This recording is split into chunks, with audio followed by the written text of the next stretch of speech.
Okay, fam, so last thing I want to chat about real quick is commission. Nobody wants to talk about commission, and that's because everybody's commission is different. You're able to use your commission how you want to, and so everybody kind of treats it like this vague thing. I'm gonna talk about it and be transparent, but I'm not gonna go into specifics. To answer your question that I see a lot regarding are the commission checks the way that they think, yes, the commission checks are as big as they think. I've seen a check anywhere from $3,000 to like $30,000 at a time. It looks good, but things that you need to take into consideration are your 1099, so your taxes are not coming out. So if you're not putting aside this stuff, if you're not putting aside your taxes, you're gonna owe the IRS if you owe like alimony or child support or something like that, and then you go to file your taxes, because this stuff doesn't come out. You go to file your taxes, that stuff is not coming out, and so you're gonna end up owing the IRS more. Brokerage fees, so you can have a flat fee brokerage or you can have a percentage brokerage. If you're at Fathom Realty or whatever, or a JP and Associates, they only charge a couple $100 per transaction. You have to take that out. Places like Keller Williams, Caldwell Banker, you might be on a 70-30 split, meaning that you get 70% of your paycheck, they get 30% of your paycheck. If you're on a team, they will get a percentage of your paycheck. If you're on a referral program like Redfin, like Zillow, like I don't know, whatever they have out there. My agent finder, not only are you going to have to pay your brokerage, you're going to have to put aside your taxes, but you're also going to have to pay that referral fee.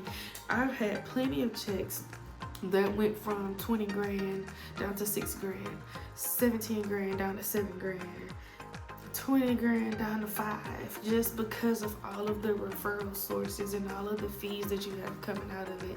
And I'm gonna be completely honest, I'm not one of those people who put aside money for taxes. I may need my money right then, because I'm very transparent. Like I said, sometimes you don't have a closing every month. Sometimes you don't have money that you're expecting every month, and then your bills don't care about that. Your mortgage is gonna continue to roll. Your car note's gonna continue to roll. You're still gonna need gas. You're still gonna need food. You're still gonna have to pay for your CRM and your monthly fees if your brokerage has it, or your quarterly fees. Like, all this stuff is still gonna happen. So by the time you get a check, you may just as well be 2-3 months behind, right?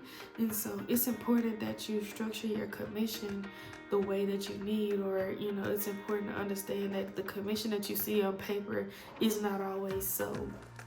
And so that's just a quick overview of how I want to talk to commission. So whenever you do go to talk to your brokerage, or you do start interviewing brokerages, ask them, what are they providing? Ask them about the commission split. How does that look? What referral sources do they have? What are their mentor fees look like? What do their monthly fees look like? Do they have desk fees? What are you paying for the desk fees? Like, what do you get out of that? Do you talk to them about your taxes and stuff like that? Those are the things that you need to be discussing before you pick a brokerage, before you pick a mentor, because like I said, none of this stuff is regulated. We run our own businesses. They're gonna cut us our check, and whatever we do is gonna be our business. So like I said, if you don't put aside your taxes, if you owe child support, if you owe alimony, and you don't put aside none of this stuff, and then you go to file taxes at the end of the year and you're supposed to get a refund, you start writing stuff off and you're supposed to get a refund, they're going to take, it ain't gonna take, you're gonna owe them. And that's not tax advice, by the way. You're gonna owe the IRS.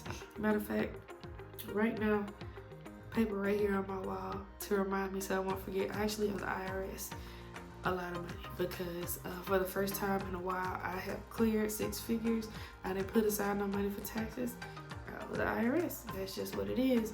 So like I said, that's just really quick. I want to touch on commissions and be completely transparent.